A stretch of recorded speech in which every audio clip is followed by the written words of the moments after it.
అందరికీ ముందుగా శివరాత్రి శుభాకాంక్షలు. మీరందరూ పండగలు చేసుకున్నారు, బాగా చేసుకున్నారా? మేమైతే చాలా బాగా ధూమ్ధామ్గా అయితే జరుపుకున్నాము. డాడీ అయితే బయట డ్యూటీకి అయితే వెళ్ళారు. మమ్మీని అయితే టెంపుల్కి వెళ్దామని అయితే ప్రిపేర్ అయ్యాము. హర హర మహాదేవ శంభో శంకర.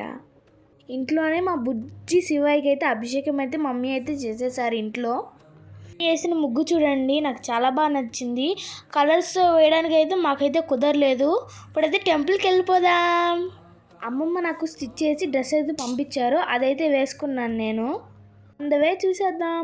నాకు టెంపుల్కి వెళ్ళే దారిలో అయితే ఇలాంటి రంగోలీస్ అయితే కనబడినాయి, మీకు చూపిద్దామని అయితే తీశాను. టెంపుల్కి వెళ్ళే దారిలో అమ్మవారికి అయితే అభిషేకం కూడా స్టార్ట్ అయిపోయింది already.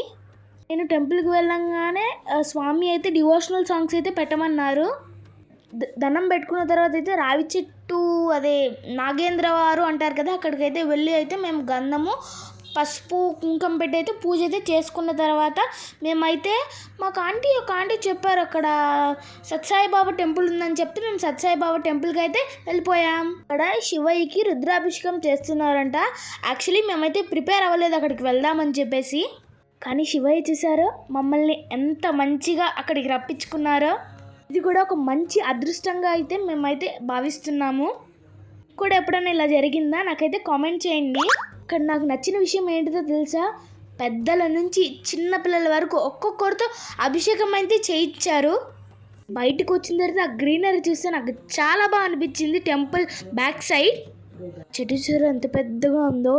Please like and subscribe and comment. Bye bye, see in the next video.